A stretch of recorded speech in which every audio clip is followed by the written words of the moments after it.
Yeah. Yeah. Yes. MCs can't win. I make them rust like tin. They call me Jaws. My hat is like a shark's fin. What's up, America? Mr. Logical 2-5. We in the building. Sports reports is ordered. But you know what I didn't order? I didn't order that draft last night. I was sitting up here like, yo, what's Dame going to do? Where's Zion going to go? I was up here hype, actually thinking that something was going to happen. And then I got stuck with Jordan Poole. That was the move. Marcus Smart playing the role of Dylan Brooks in his life story when they could have just had Dylan Brooks play himself. But me and Mr. Logical, we're going to talk about the draft. We're going to hit you with some other news and notes from around the association. I've always wanted to say that. People like saying that now. Like I wanted to say that. You know what I'm saying? Like 2K used to be the association, and then they switched it over to my league or whatever. Like that just don't hit the same. But Mr. Logical, it's Friday, June 23rd. Happy birthday to the oldest seed, the firstborn. What's going on up in New Jerusalem? Yo, I had to break out the Brooklyn Nets jersey. Shout out to Kyrie Irving, even though he plays in Dallas now. We might talk about him a little bit. It was like I said, the draft was. It was what it was. We were expecting it to be that way. It came and went. So simultaneously, I'm picking up new hobbies. As a retiree, as a vet, you got to stay busy. You got to keep your mind working, or it gets stagnant. Like I said, we have this show, two vets, no gimmicks. So my other little hobby here is just trying to paint ones. I got them all taped up. I got my whole little setup here. My Angelus paint, stuff like that. So, I was doing that while I was watching the draft. And I think my favorite part of the draft, honestly, was the family interviews.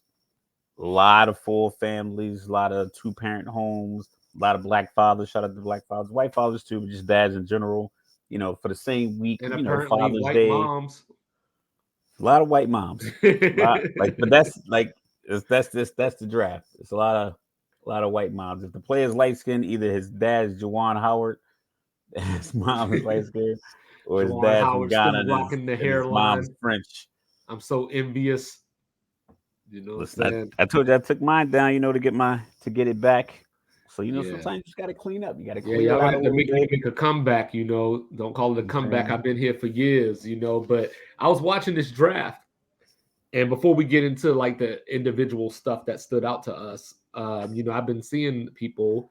My guy Rajon, props to Rajon. Check out Real Talk with Rajon, national radio now.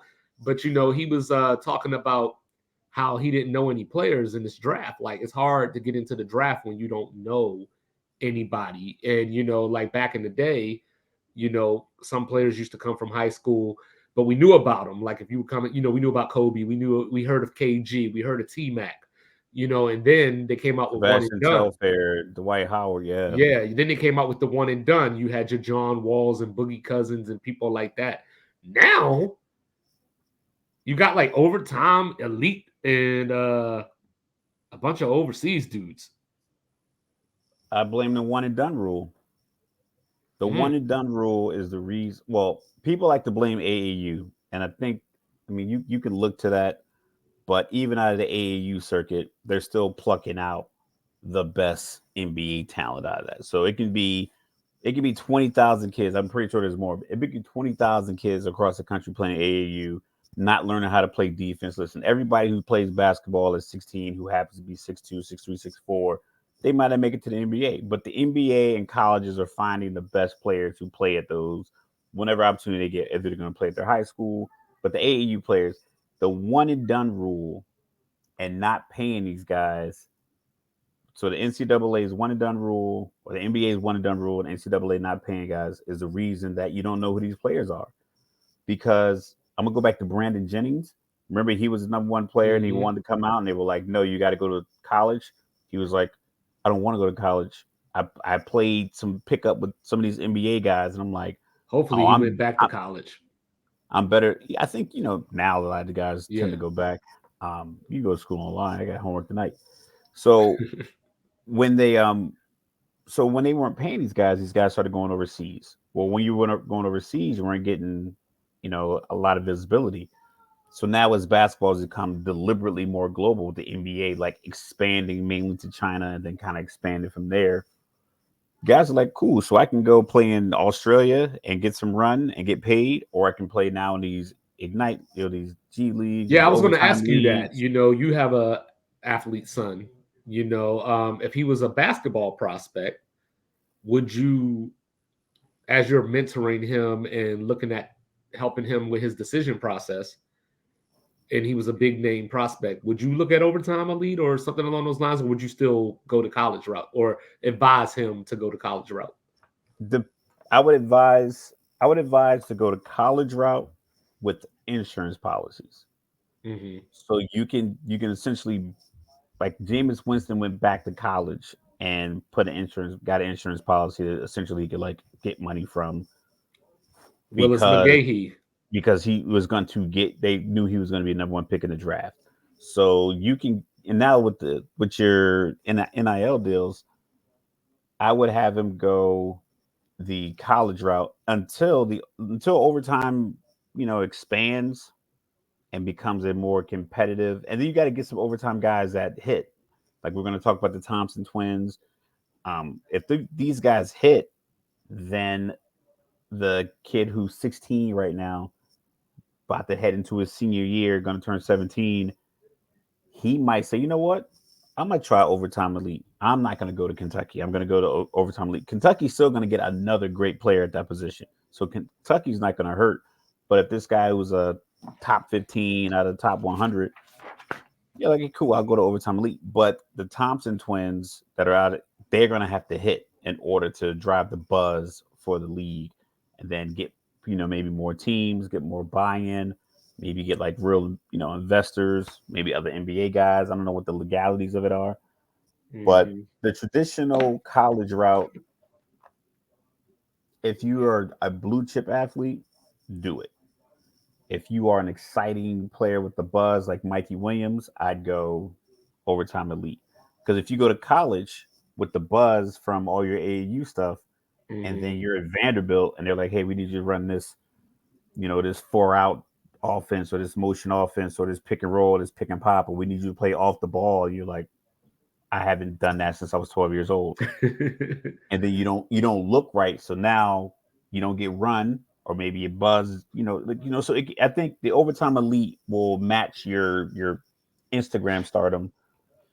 Whereas if you're just like a guy like a traditional rated 4 or 5 star, I would go to a college route.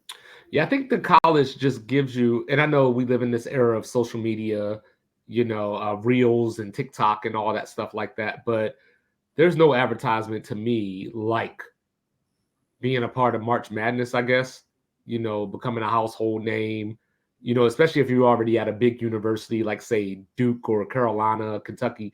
You're probably playing on Big Monday or Super Tuesday every other week at the very least, playing against other big name prospects that we can kind of see, like, hey, this guy, Derek Lively, how did he do against Kansas this year? Or how did he do against Michigan State and Tom Izzo and his De'Aaron Fox versus sophisticated, Lonzo Ball in the yeah, NCAA stuff like tournament that. pretty much Whereas, got him drafted. They were like, well, whereas okay, like, I know that the Thompson twins went to overtime elite. I don't know who they played against, that, for the most that's what I'm part. saying. They got a hit. And so starting off our like draft reaction, that was one of the things that stood out to me because as a Washington Wizard fan, they picked Jarris Walker originally at number 8, and I said, well, hey, like, this is your Swiss Army knife, not quite Draymond kind of guy, but he can initiate some offense. He's a great defender for a college player. He can do the things. He can handle the ball. He can lead the break. All this stuff at 6'8", probably close to 240. So it was intriguing to me. And then I brushed my teeth and I came back and they picked up, no disrespect, the other French dude. You know what I'm saying? Bilal Kalabali, who was teammates on Mets 92 with Victor Wembanyama. And then this is what I promised you right here. So, yeah, it made me think of DeAndre Hunter and Jarrett Culver from Virginia and Texas Tech, respectively, because going into March Madness, they ended up playing in the national title game against each other. Going into the tournament, I don't remember them being top shelf draft prospects. Yeah. But then they went through the tournament, those 6 games, made it to the national title game, and all of a sudden they were surefire, can't miss, and neither one of them has done anything. So I'm looking at Bilal here, who averaged 5-3 during the regular season of his season with Mets 92, and then in the postseason, he stepped up. He got to 8-3. And then all I heard was like, this guy is a lottery pick. He has potential to be a top 5 player in this draft.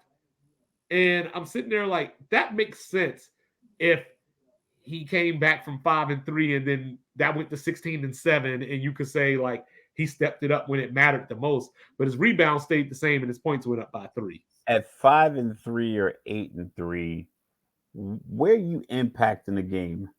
Right. So the good news for him is that last year he was 5'11. He was 5'11 last year. Now he's 6'8. So that's the good news for him. So maybe you're looking at him from the standpoint of, as a 5'11 dude, he had these moves. He was a guard. He had the dribble thing going on. And now at 6'8, you would like to think that he doesn't lose any of that. And it makes him shiftier. Yeah, the Anthony Davis hope. Yeah. But afterwards, 6'1" as a junior, and he was 6'11" as a senior, and he still had all his handles. But afterwards, I tossed my remote and said, of course the Wizards would do this to me, because instead of drafting Cason Wallace, not just because he went to Kentucky, but instead of drafting Cason Wallace, they're going to take over Jordan Poole's contract. So it was like, so the draft was just like a whole lot of emotion for me, because I was like, with all this shit going on, can Dame Lillard please just like turn heel? So much like the NFL draft has a ton of smoke and mirrors, but even as a novice fan, you could look and say, right now, after Aaron Rodgers said he was going to the New York Jets, and if the Jets were sitting at 3, they're not taking a quarterback, because it's like you don't need 2 of those guys. So there's a lot of draft picks where it's like you don't need this other player. You just took them because you didn't have a backup plan for another deal, like Scoot Henderson to Portland. Unless you plan on running back the CJ McCollum, Dame Lillard era, where they got to Western Conference Finals without CJ McCollum shooting. So it's just like, what do you like?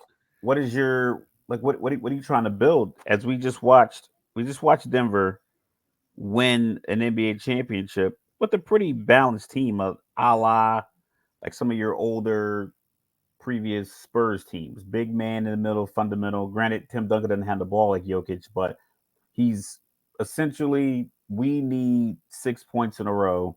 We can get this guy the ball in the block and he'll get us points somehow, either off the screen, pick and roll, or the bank shot.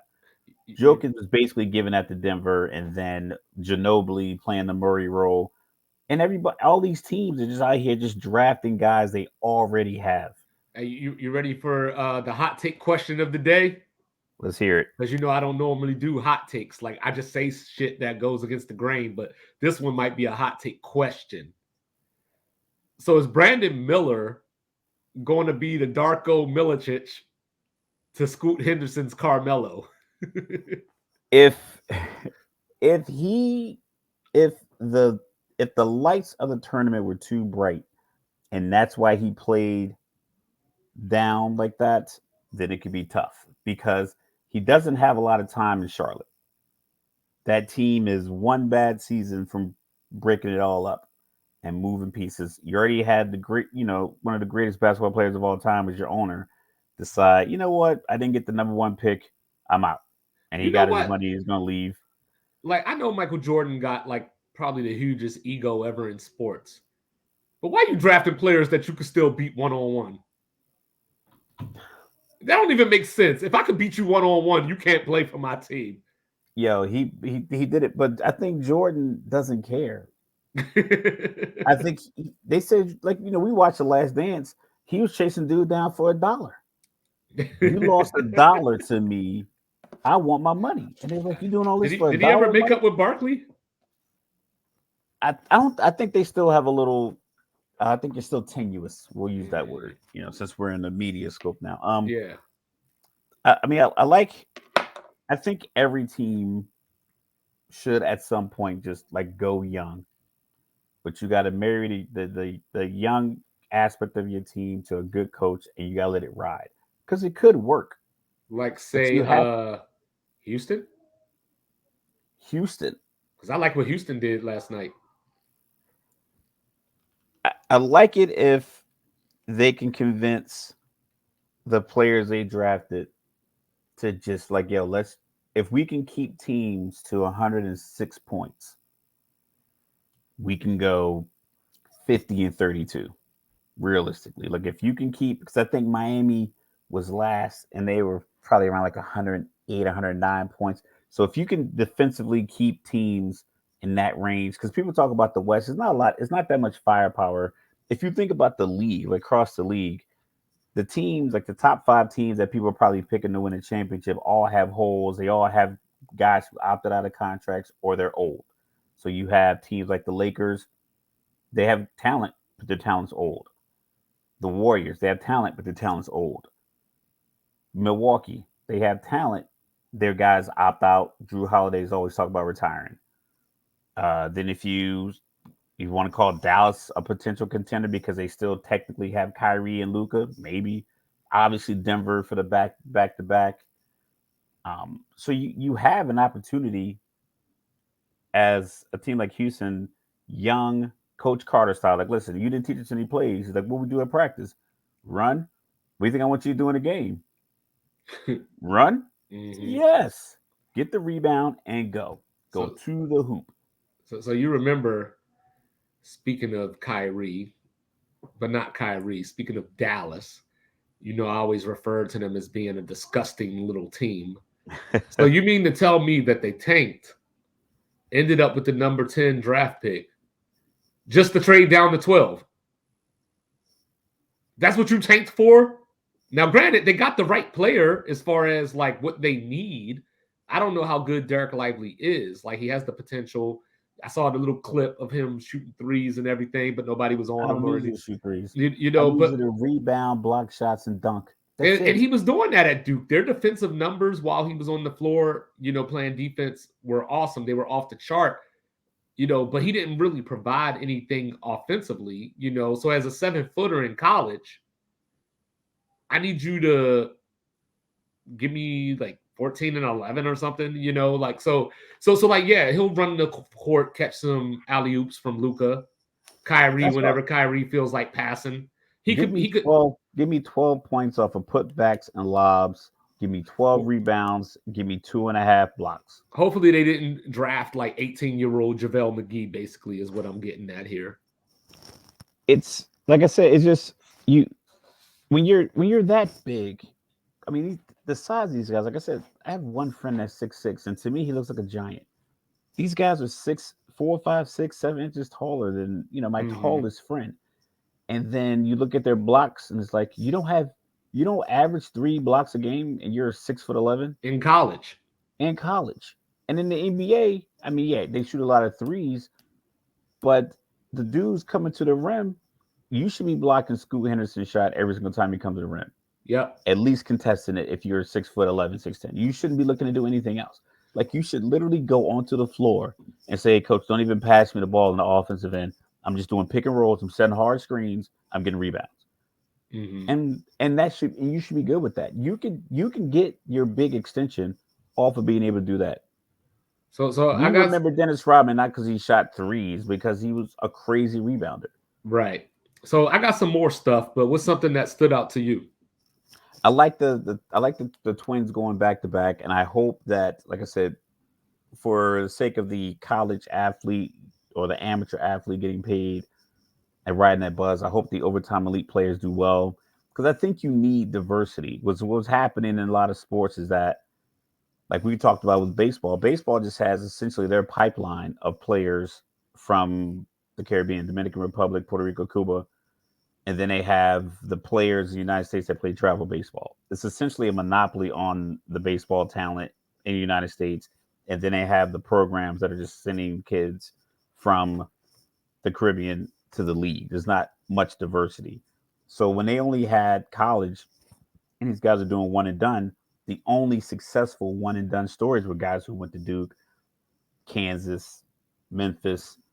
Guys doing one of the. I mean, you had Kevin Durant that went to Texas somehow from Maryland. I don't know how much money he got to do that, but I don't know why a kid from Maryland would go to Texas. Don't you dare accuse Easy Money Sniper of taking bribes. Tweet me. Listen, everybody was getting paid. Every single person was getting paid. Even if you went to some school, Wortham College in the middle of Iowa, somebody gave you a steak when you went to the restaurant because you played good that night. Like in Omaha every sport. Steaks over in Nebraska, shipping them over. The gymnasts are getting free protein at GNC out in Long Beach Poly University. Like, let's stop fronting. Like, come on, stop it. Yeah. Those are allegedly. Sorry, I gotta say this. You know who stays true to themselves? The Miami Heat. They stay so true to themselves. When they just draft the role player. Yeah, Jaime Jaquez. I was sitting there, right? Because Whitmore was still on the board at the time. Of course, he was supposed to be a top 5 pick that I wanted on the Wizards, but then he fell all the way to Houston at 20. So, like, a lot of these teams passed over him. And, like we talk about the 3-and-D, he's the quintessential 3-and-D, and everybody still passed over him anyway. So I was like, well, Miami, instead of all these undrafted dudes. I mean, I know Strus was good for you. I know Vincent was good for you. Here you go. Bona fide 3-and-D dude that could lock down the perimeter with Jimmy Butler. And then they were like, no, #Heat culture. And I'm like, okay, you are who you are, so I'm not even mad at it. I mean, maybe these guys, while the interview, maybe Whitmore, just maybe they gave him a vibe that he didn't want to come to the Heat or some along those lines with the interview, or maybe some guys just wow you in the interview, or maybe he got some Brandon Roy going on. Shout out to that would be pretty awful. Shout out to Gilbert Arenas for what I'm about to say. He said he went to the draft process and one of the coaches asked him, would you want to make the game-winning play at the end of the clock? Would you like to get the game-winning assist, the game-sealing steal, hit the game-winning shot, or like the game-winning play or something along those lines? And he was like, I'm sitting in there. He's like, I don't want to tell him the truth because everyone knows I want to shoot the ball. He was like, so I had to think of something. He was like, he's like, you know what? I'd rather get the game-sealing rebound because it's 1 versus 9, and I won by grabbing the rebound. And they were like, interesting. He was like, he's like, don't be fooled. Right after that, he's like, don't be fooled. He's like, guys give whatever answer, we're prepped for it. So that would have been dumb. I would have been like, whatever wins the game. Like, that's what I would have said. I don't even know how I would answer that question. Well, we all do the thing in our like backyard or like on the hoop, 3, 2, 1, like, so I mean, like that would probably be the obvious answer, but I think I would just be like, yo, whatever wins the game, there's always going to be a shot opportunity. There's always going to be. I probably would say something like, I feel I'm a leader. I feel like I'm a natural born leader, and I walk in. So I'd want to hit the game winning shot to show the team that they can rely on me to be led to the promised land. Blah blah blah. I probably would have said something like that. But either way, they already, as long as you don't show up to the thing too drunk, because even Gronk was drunk during his pre-draft stuff. They said he passed out on the floor in the Patriots facility. And Bill Belichick walked in, and they still drafted him. Yeah, because he's 6'7". Well, that's what I was going to say. Like, I don't know how bad you have to do the workout or the interviews to drop that far. Like, it's one thing if you fall from 5 to 11. Like he fell almost to the end of the first round. Well, where they had him projected to go? They had him projected somewhere between 4 and 6. Like right outside. 6. Well, 4 and 7. I'm sorry, but right outside the top 5, basically. So if we look at it, like I said, I like the Thompson twins. I like the story. I like the family aspect of it. Mm-hmm. But did the Rockets need a 6'7" guard for like? Did the Pistons Well, need it depends. I another? mean, they had Jalen Green in trade rumors, to make room for Harden if That's what he I'm ends up saying. So coming. it's like, so you're drafting based off of a potential rumor of the player you already have versus saying, I've had this guy in my organization for 2 years. Now I'm getting a new coach. Let me get pieces to support him with this draft pick versus to compete with him. Potentially another project at that. Potential and another project on that where you're like, we just drafted this guy, this new Because we don't regime, this new know. coach. We don't And know then what you're the like, okay, Thompsons are. we Like, want you to do what Jalen Green does, and Jalen, we want you to do something different. He's like, yo, I was already here for 2 years doing that. Have yeah, him we do the different thing. They're yeah, like, we don't no, know what the Thompsons are, like based off of the level of competition that they because like everybody talks about the athleticism, but are they just like 20 who are year we olds comparing running you with to? 17-year-olds? Yeah. Yeah, like if am I comparing you to someone like so Zion, right? When he was in high school and everything. And they had that short Like, dude what were they supposed to guarding do them. with him? You know what I mean? But now he's been in the NBA. Granted, he's been hurt, but when he's on the floor, he's shown you I can do this. So we have our answers. He just has to stay healthy. But with Yeah. these guys, they were already, I guess of college or professional age, still playing against the dude Zion was playing against potentially. Yeah, I think they were playing against a lot of like fresh 18-year-olds, maybe 19-year-olds, and I think they're 21 or very close to it. I thought the Jazz made a very Jazz pick. Just a very simple, Yo, you should have saw nice me and guy. Lindsay in here. I was like, for number 9, I was like, wouldn't it be so Utah to draft Grady Dick right now? And That's what I was thinking. I was thinking that same thing. I was like, because I wanted to see that suit that he had on. I was like, I got to see this on what film. is But love? I Baby, just, don't hurt I me. think he just did that just so people would talk about him forever. Because that was a terrible choice. Like, come on, man. well, he Like well he this, talked about it about being like a homage to the Wizard of Oz since he's from Kansas. he should have done the shoes. He could have It's done a got to be the regular. shoes. He could have done a regular black joint with the shoes, and people would have talked about how dope the shoes were, Yeah, being from Kansas. Like that's what Dorothy did. Dorothy didn't wear yeah. the So whole so so cape go. with the So let's go shoes. back to Utah. Finish your point about Utah. Taylor, I mean, this was like a solid pick. A guy's gonna come in.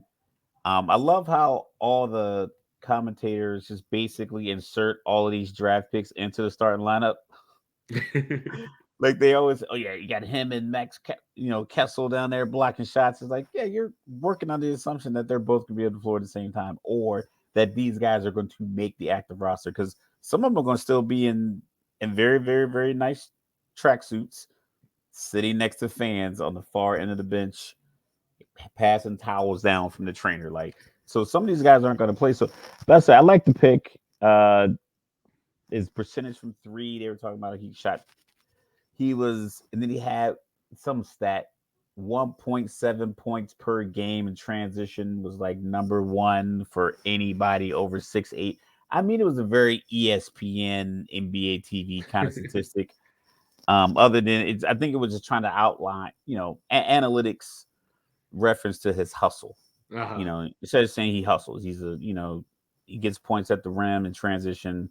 They broke it down to that scientific nuance, that mathematic nuance. It was like, he plays really, really hard. He hustles every play. Like that's all I need. I mean, granted, it's an interesting stat and I'm using now on my podcast, but it's just like for someone else, is like, do I need to know as a scout? Do I need to know that he averaged 1.7 points transition points? Like, does he so run hard? Yeah, that's it. so another thing that stood out to me is, I get it, right?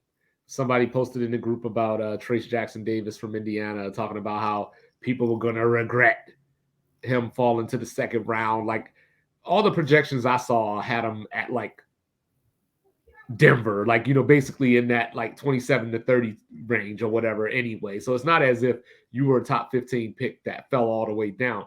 But but keeping it there, what stood out to me was the undrafted players. I know this is a draft, it's about potential. You want to go young so that way you have time to develop these guys. But 23 is still young. I know If the that's dude is where I'm still in going with. That's college where and I'm about to go graduated, with. So you got 22 and people, 23 is still young. or you got people like Oscar Shibwe, who just last season was the Naismith Player of the Year, and now he's the first Naismith Player of the Year ever to not get drafted. You got Drew Timme, the Mr. Mustache from Gonzaga, not get drafted. You got Adama Sanogo, who dominated the paint for UConn, the national champion UConn, by the way, not Connecticut, but UConn. He dominated the paint.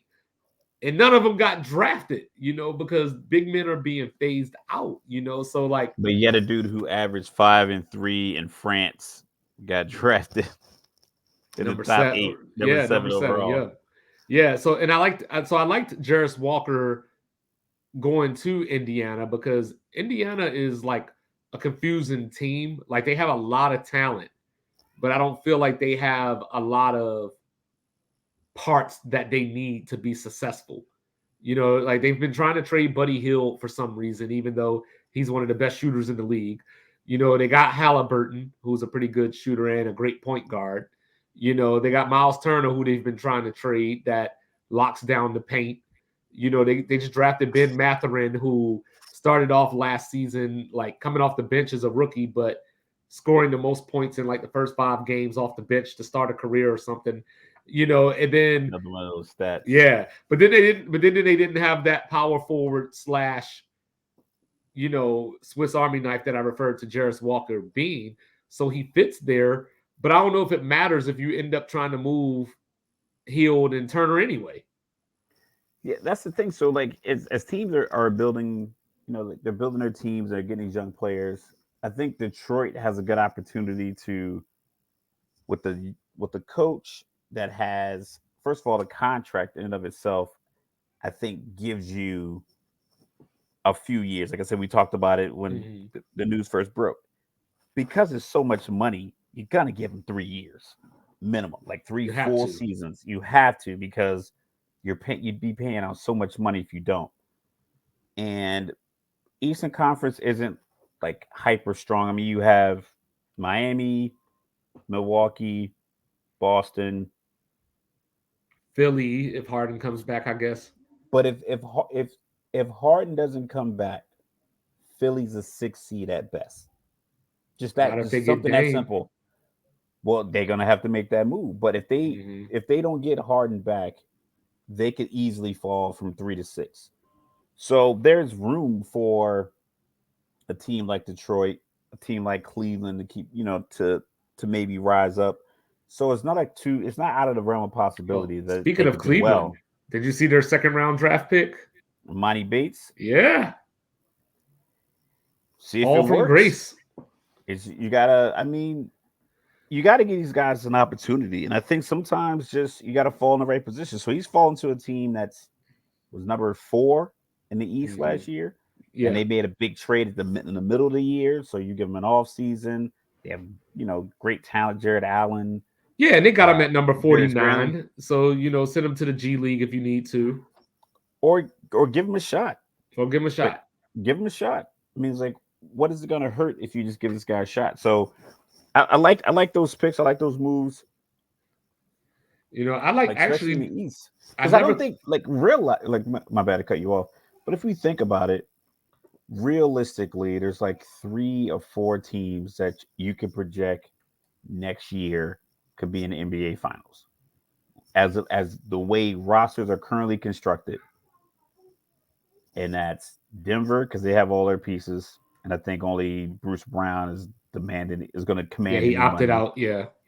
Uh, Miami because just that that experience and not really paying a lot of money to anybody, not losing anyone. Boston, obviously, even with the Porzingis deal, we'll talk about here in a few minutes. And Milwaukee, maybe, but they got to get Middleton back, and they got to get him to agree to a real number that they can pay him for the amount of games he's gonna play. But really, that's it. You got one team out west and 3 out east that should be considered as an NBA Oh, so Finals so matchup. no respect for the 4-time champs, huh? Golden State. Yeah. Now we can transition to that.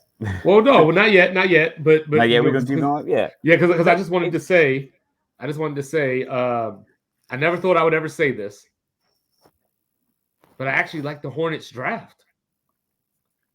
Like, I like what the Hornets did. They got Brandon Miller, who we'll see.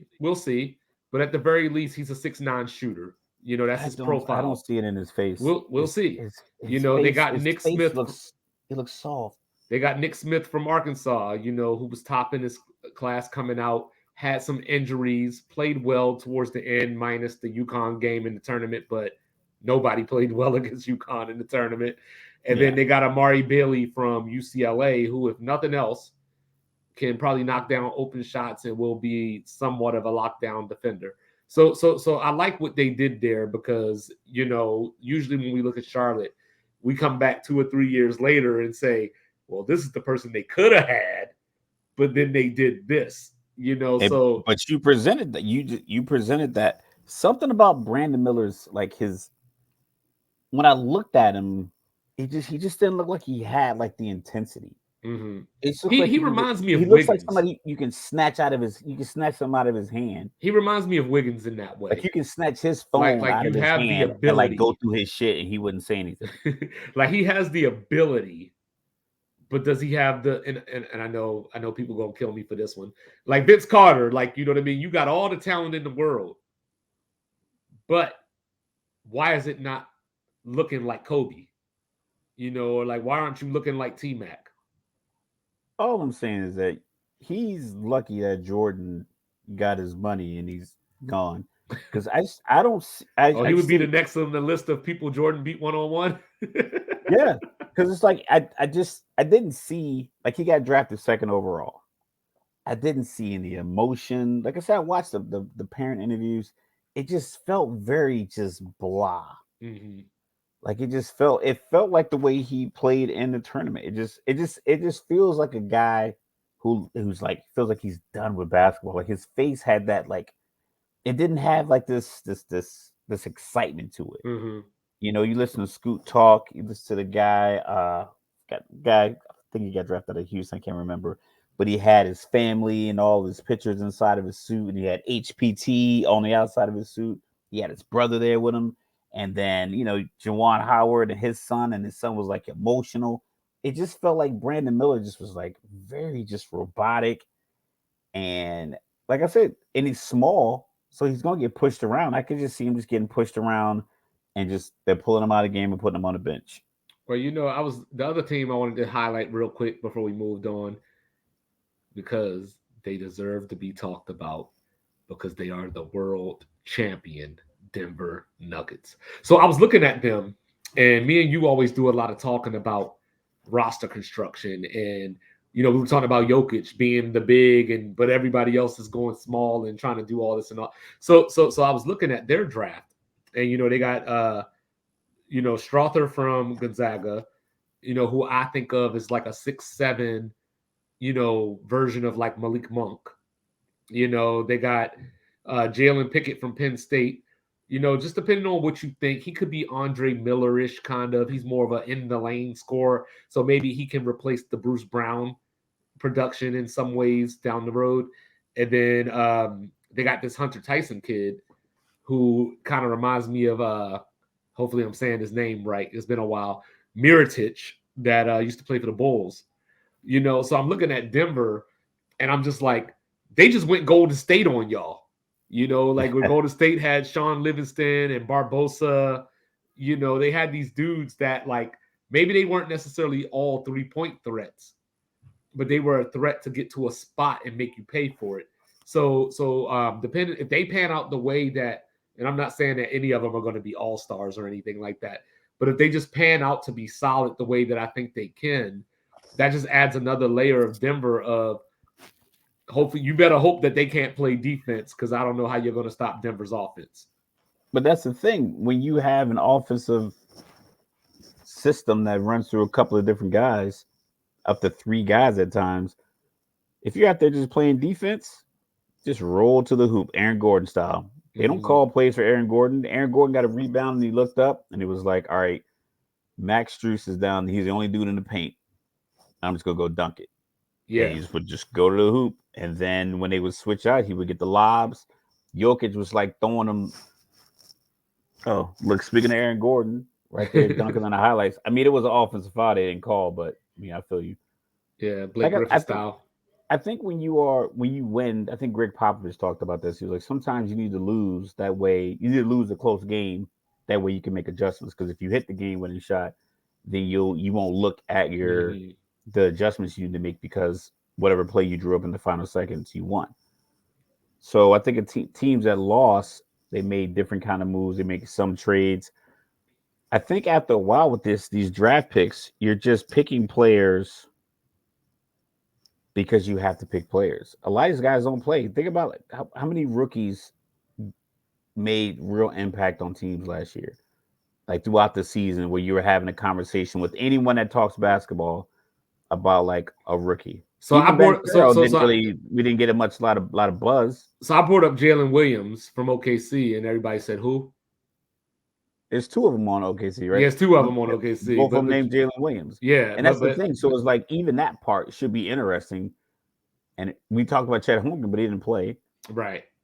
And he was the anomaly because of his size and his height and lack of Mm-hmm. size. And then he put a Yeah. little bit of they got some Photoshop pictures of him with muscles. It's like calm down. He's All still right. So while we 7'2", put the bow on 205. this, who's your? I mean, let's make this interesting. Besides Wimbenyama, We didn't even who talk about one Benyama. That's we the ain't funny got part. to, we ain't The got whole to. 40 minutes. You know what I'm saying? But besides Wimbenyama, who could win Rookie of the Year? Scoop.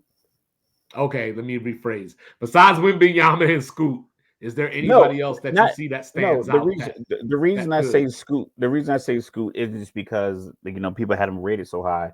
It's the fact that he's gonna go play with the guy that he can literally emulate from the parking lot through the locker room onto the court. He talked about being involved in the community.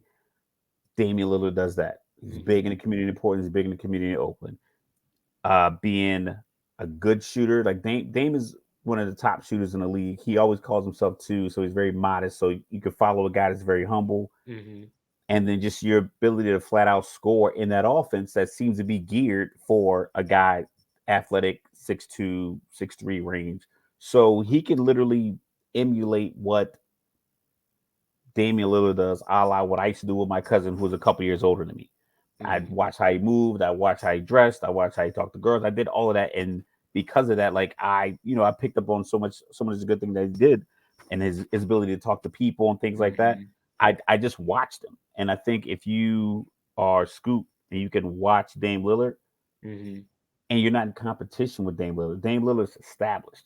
Whereas you got guys in with the Houston, Jalen Green, like I'm trying to get an extension. You're my competition. Dame Mm-hmm. Lillard's like, cool, I got $58 million coming after this season, after I get this 45. So Scoop, yeah, you can take 16 shots a game. It's not gonna hurt me because now I can chill over here, keep my legs and knees and shoulders right, and still get 20 shots up. And maybe you shoot 47 to 50% on those shots. He still get you 25, 30 points. I'm gonna hold out hope for Whitmore. Hopefully, the drop will motivate him, provided that there's nothing medical, and all that kind of stuff going on, because we don't know why. We haven't heard anything yet about why he dropped so far. So I'm gonna hold out hope. I also like real quick, maybe not in the Rookie of the Year race, but now it makes me wonder what Atlanta's doing because they drafted both Kobe Buffkin and Seth Lundy, and I think Lundy can be a bigger. He ain't going to shoot the way that Trey Young shoots, but he can be a bigger scorer that can take over if they do end up trading Trey Young. So, but I'm gonna stick with Whitmore for the time being. But while we're talking about all that, we're going to move forward and talk about your Mr. Logical crazy ass Chris Paul and Kyrie Irving theory. Oh yeah, here we go. Yeah, y'all gonna hear it I here ain't forget first. about it. I ain't forget about it. Okay, so this is what I think is a potential. I think that Golden State buys out Chris Paul simply because he does not fit anywhere in that offense. You can get on TV all day and talk about how it's a great move. It isn't. It's like the Chiefs trying to sign Lamar Jackson. Like, yeah, he's talented. He does not fit there at all. Nothing. They don't run pick and roll. They don't let one dude hold the ball. The person who doesn't have the ball is constantly moving. Clay is always moving. Steph is always moving. Andrew is always moving. Draymond does not look at the rim, so he's literally is he just going to stand there and set screens for Chris Paul while he dribbles the Yeah, ball? he's Doesn't already make the any Chris sense. Paul. He's already Chris Paul. So I figured I'll buy him out, and then they'll use do a signing and then get Kyrie. So they Kyrie to the signed Warriors, he's saying, y'all. Kyrie to the Warriors. And then Kaminga. Who did I? Oh, Draymond. I think I had Draymond and Kaminga going to Dallas. Just So because it's first of ridiculous. all, I would love that. Second of all, this man need to pass me the gummies. Could you imagine Kyrie and Steph on the same team? Kyrie coming off the bench, behind Steph, because they ain't starting together if they're on the same Yeah, team. they're definitely starting together. Oh, No, okay. it went okay. That's what it was. My bad, because I just remember it wasn't Draymond. It was Clay and Kaminga to Dallas for Kyrie. So you keep the role open by having Kyrie, That makes a little more threes. sense. But if we notice in the Lakers series, Jordan Poole was taking bad shots. Clay couldn't hit any shots. It's like Jordan Poole couldn't make his mind up whether or not he wanted to. You know what? I got the ball in my hand. Let me be a playmaker versus a long distance shooter. And then when Clay was getting the ball, he rarely puts the ball on the floor and gets points anyway. And I think it was working to their detriment because it's like you just assume, like Clay Thompson is one of those guys. He's like Drew Brees. Drew Brees, 39. If he has a clean pocket, especially against Atlanta, and he throws the ball as the camera pans, you just know Marcus Colston's going to be open for 11 yards for a first down, or Devery Henderson's going to be open, or Reggie Bush on a little big route outside. He's going to be open, and it's going to be a first down. When Clay shoots that ball, you assume it's going to go in. And it's just a lot of those shots against the Lakers didn't go in. But you're like, you know what? If I can package Kaminga and Clay, I love you, Clay, but like Dunleavy Jr. doesn't. So I love the thought of Clay next to Luka. Like it makes a lot of sense. It makes perfect sense for I just Dallas. I just think the Warriors may be at a point of, do we got one more in us? Or they're at a point where the last GM who loves all of them, who was there for these 6 NBA Finals runs, is gone, and Mike And Dunleavy Draymond Jr. loved him a lot too. So there's that. Because Draymond So, has opted out. well, I think the opt out kind of makes it seem like guys want to leave. It's Right. not They're because trying they to get want to more leave. money. Yeah. They opt out because it's like I have the option to opt out and just get an extension. I don't know how much more money it is. I don't think it's a matter of I opted out of 35 Or million, maybe so it's now security, I maybe an want extra year or 40. two. It could be Now an I extra want year or 40 two. a year. It's like, all right, I opted out of this 40. Now give me 3 years, 65. Mm-hmm. I know it's probably my last deal, but I want to be locked into Right. $75 million versus playing out for this 40, and they can just flat out cut you at the end of your deal. So remember a couple of weeks ago we were talking and I said, yo, you don't need to have a fire sale, but I would move Marcus Smart. So what do you think about Porzingis to Boston? I like it. I like it just But because he's a talent. Just because he's a but talent. What I don't like is now they have even less coming from their point guard position. Unless they're going to insert Malcolm Brogdon into the starting lineup and have him play like a true well point guard, which remember he didn't do at all last season. He was playing like remember a before this two. deal went through, the original deal involved the Was him. Clippers and they were sending Brogdon there. So is he gonna be? Is he gonna be like Lamar Odom when we get the Chris Paul and his bad luck?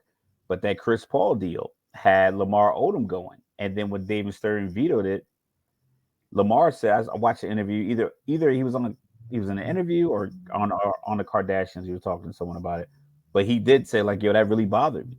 So then they traded him anyway. Mm-hmm. They got him out there anyway because it was like he was already like, you already let me know you were willing to let me go, but then the NBA stopped it, so now I'm back, and we're gonna say, hey man, So happy to see you.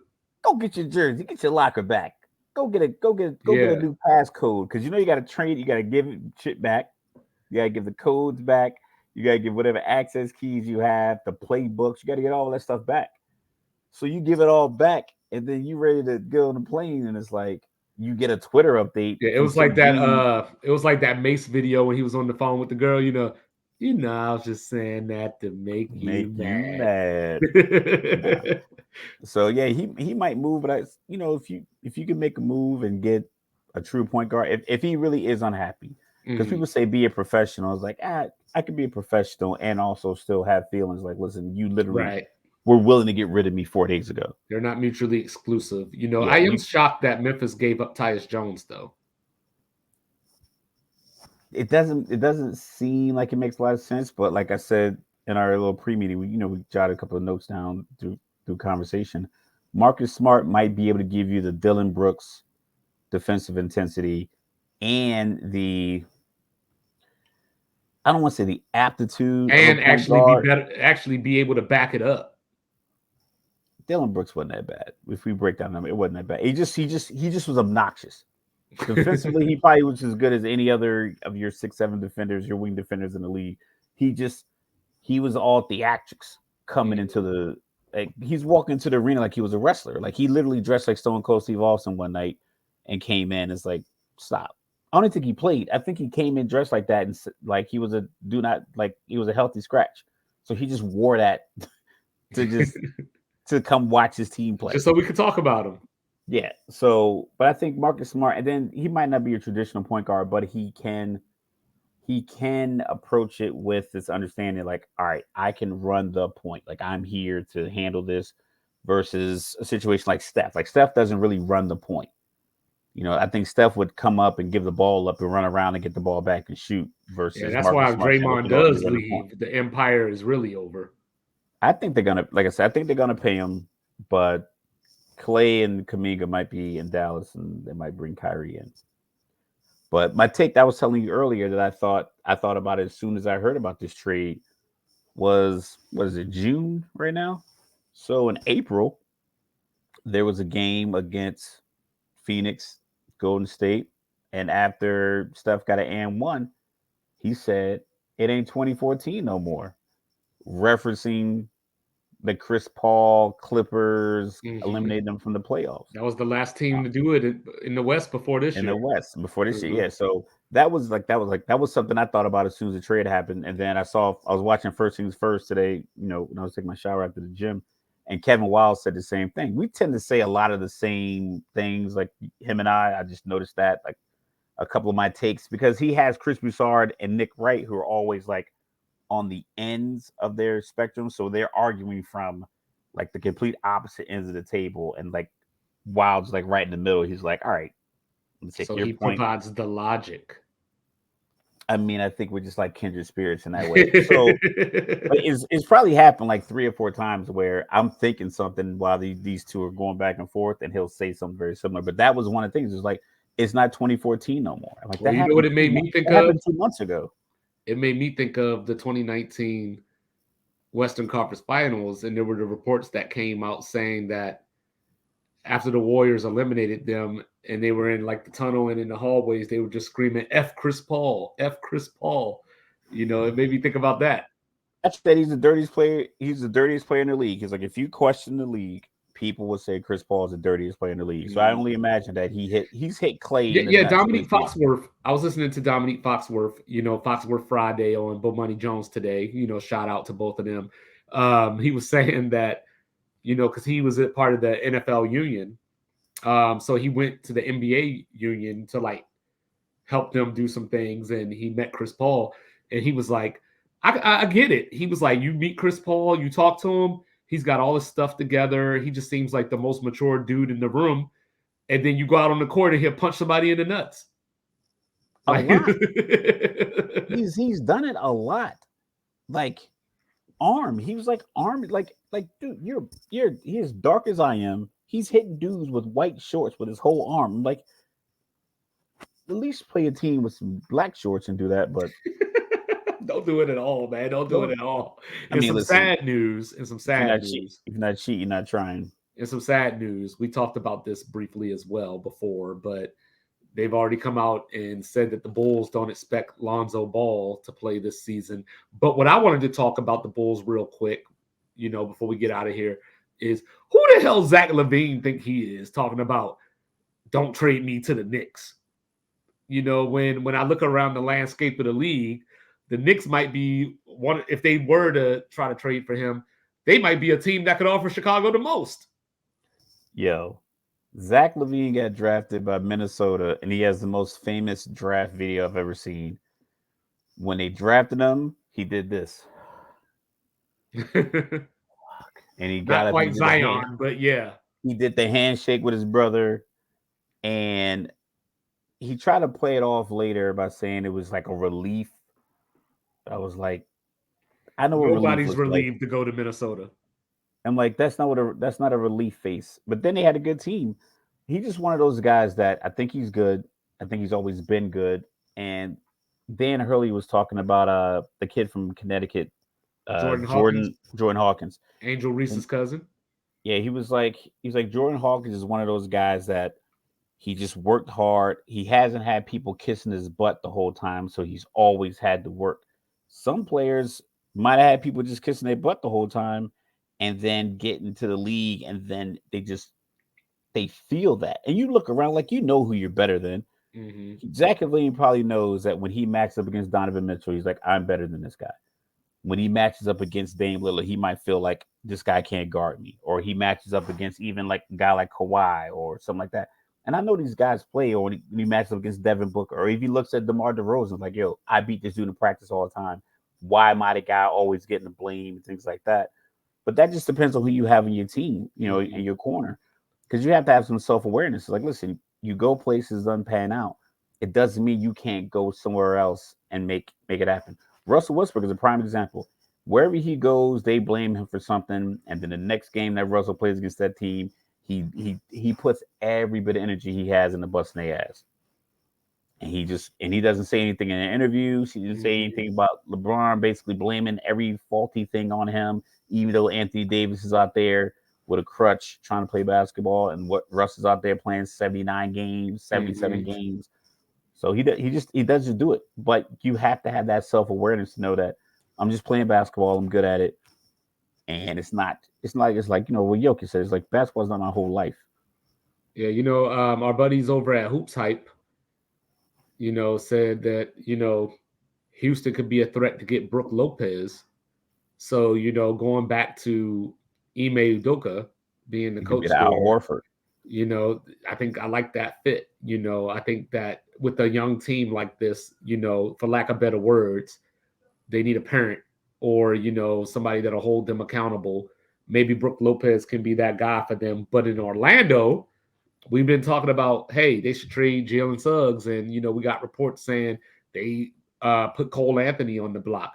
And then what did they do last night? They went and got Jet Howard, and they went and got Anthony Black, who a lot of people had projected around that range, but just going to a different team, so that could be your starting backcourt going forward potentially if you think that Wagner and Banchero are your front court of the future, which I think they should think that. So maybe you got a year or two to let the guards grow into those positions if that's the route that you choose to go. And they still got Markelle Fultz.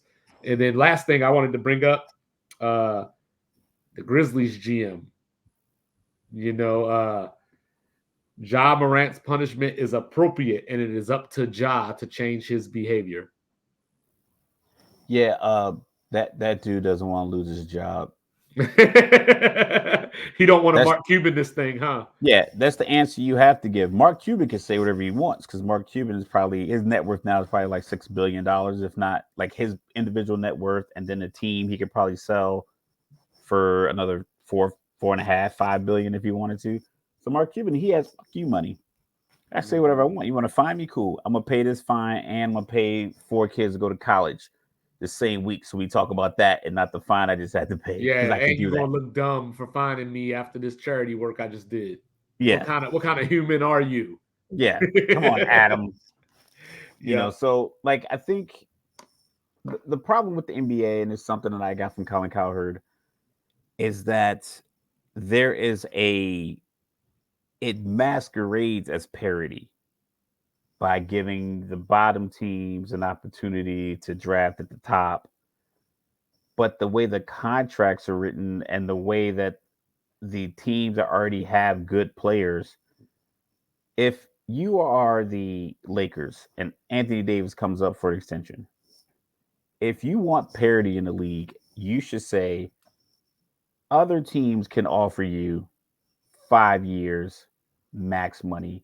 Your team can offer you 4. Like if you really want to move the talent around post the But they Boston don't. three party, the Boston three party and the Miami Heatles, and then the Golden State Warriors with the KD. If you really want to move the talent around, you either flat out limit what a max contract is. Just give it a real title. Like, listen, you can give this contract. If you have 2 top 50 players on your team, those are your max contracts. No matter what, if it's Chris Paul and James Harden, Chris Paul's 50 and James Harden's 1, you got 2 top 50 guys. Those are your max deals. You can't get another one. You can't get a Bradley Bill in here. You can't make a deal to get KD in here. Like, we need to get Orlando on TV. We can't But do they that don't because if Orlando doesn't equal ratings. well, Orlando would equal ratings if Orlando had Anthony Davis. But why do all that when he's already in LA and you could keep him there and talk about the Lakers 24/7? Because you have this one and done rule that you set in place because you wanted to send the top talent to college so people watch college basketball, but we stopped watching college basketball because you don't allow the talent to play out because these young guys go to teams like Houston and Orlando and you don't put them on TV. But I think So the the other problem young is guys we don't watch. So we only watch the old guys. but I think the That's the problem problem. is that the NBA more than any other league, at least professionally, they rely on dynasties, good guys and villains, because you see the reaction when we get Denver and Miami in the finals. It's like, whoa, what are we doing here? Nobody wants to watch this. You get all that talk about, The Phoenix Bradley Beal, Devin Booker, KD team is ridiculous. Even though people are talking about, well, those guys aren't injured, yada yada yada. It's ridiculous. If the Clippers traded or released Paul George and he went to the Lakers right now, and it was AD, LeBron, and Paul George, that'd look silly. It's just unnecessary to just allow these like this oh, constant wave. and by the way, allegedly Paul George could be on the trade block with Houston and Portland as suitors for him. Yeah, once again, like it's just I get that everyone has 2 stars. Denver has 2 stars, but for 2 years, Jamal Murray was not there. Right. And Jokic won MVPs, and then Murray came back and they won a championship. But they didn't fire anyone. Their best player got better every year. He worked out, he got better. Orlando, Pablo Banchero won Rookie of the Year. If it doesn't work out this year, his team will look different next year. Mm-hmm. If it doesn't work in Hell, if it doesn't work in Boston next year, that coach could be gone and the team could look different just because no one wants to ride it out and get the teams and get the players and get these young players, get them on TV, get them some person, like give them opportunity to show some personality. They get a technical if they pump their chest too hard. It's like Mm-hmm. you're not selling a product. You're selling all of us these old guys and they're done. It's And June 2023, and June 2025. Are we going into the 2025 season with LeBron, KD, Chris Paul, Steph, Klay Thompson, Bradley Bill? Are these guys in the league still? probably In not. 2 years from now, are they all in their prime? Probably I mean, not. you might You have know. Kawhi's gone, Paul George is going to be gone. This is 2 years. This is 24 months from now. You still have Giannis, maybe Embiid. Ben Simmons is gone. He was supposed to be the new stud point forward, the 6'10" and 6'11" guy. He's gone. So who are you propping up? Like who do you have? Ja, who can't You stop getting got suspended. I can only imagine he's going to keep doing what he got suspended for. I don't know, you got New York, big city of dreams, and everything in New York ain't always what it seems. listen. So you got Jalen Brunson, he's cool, and then you got Julius Randle. You got, I mean, like you have Damian Lillard. Is he still in the league in 2 years, even though he has $60 million? Yes, he is still in the So league. I don't know they where need to he's gonna figure out be. they gonna have to figure out a way to really spread the talent around because even the Boston deal with Porzingis, Jalen Brown, and Tatum is like, come on. Yeah, It's like, do we'll you really see. want parity or do you want ratings? Because you're gonna get the TV. You got the spot already. So I mean, that's kind of pseudo, kind of get I off my mean, chest. But I'm just like, only the NFL is ahead of you, so like you don't need. you don't need to do all you need. You need Houston to be good. Yeah, You need Houston's a big enough. I mean, fourth biggest city in the country. not even that. You need to be able to interview somebody else. We can't talk about John Morant all year. You can't keep talking about LeBron because he's gonna be done. You can't keep Get talking all the about regions AD's in the injuries. country. Get all the regions in the country some kind of representation, and Luca's then you in will Dallas, and have. You ready for this? And then you will have a National Basketball Association. because right now you have a New York, Miami, Boston, LA association, There and you I have don't it. think that doesn't sound as good. You have a There you have it. California, New York, Florida association There you have it. with a Texas minor league. But ladies and gentlemen, it's that time of show, unfortunately, where we have to get something off our chest. Sorry, y'all. I had an early morning, so we got to get out of here a little early. But so I'm going to be the only one to get it off my chest tonight. You know, I'm freestyling it, of course, you know what I'm saying, but I just got to do this because I felt it in my soul. Felt it in my soul. John Vincent Calipari, great recruiter, not so much a coach, unless you actually count the coaching part. So the one thing I've always liked about Calipari is that he's able to convince all of these stars, these one and dones, to actually come together and play like a team. You know, nobody seems he had John Wall, DeMarcus Cousins, Eric Bledsoe, all on the same team. That was a And John you know, Wall. they weren't fighting about these things. They found a way to work together. They made it to the Elite Eight. You know, back at UMass, he had Marcus Camby. You know, Memphis, he had Derrick Rose. You know, he got the Kentucky, he had De'Aaron Fox. Like it just goes on and on and on. All this talent just to end up with one national title that he got with Anthony Davis, Michael Kidd, Gilchrist, and others. You know, I believe Duran Lamb was actually the MOP of that national title tournament, or because you know they don't do it for the whole tournament. Like basically, whoever had the best national title game is the I think that MOP. was AD. I think it's You know, AD. should have been if it wasn't. But anyway, the point that I wanted to make about him is that after that year, and Kentucky went 38-0 in, oh, I'm sorry, 36-0 in 2015 with the Harrison twins, Devin Booker, Tyler Eulis, you know, Carl with a K. You know, they had all this talent, went 36-0, lost to Wisconsin in the Final Four. You know, Duke went on to beat Wisconsin for that title. And they had bench players getting drafted in the first round off of that team, Daniel Orton. And John Calipari made the statement, this is the greatest night, that draft night, this is the greatest night in Kentucky basketball history. So that's why I felt it was apropos to bring it up in this particular setting because the draft was last night. And now you have DJ Wagner, Aaron Bradshaw, Justin Edwards, all projected to be first round picks next year. But your national player of the year, Oscar Tshiebwe, just went undrafted. You got Obi Toppin's little brother, Jacob, just went undrafted. And he went to New York to go play with his brother. You know, Pacers picked up Tshiebwe. First Naismith Award player to ever not get drafted. Then you got you had Cason Wallace get drafted, you know, so things are okay. But then you had Chris Livingston, a freshman who can't shoot.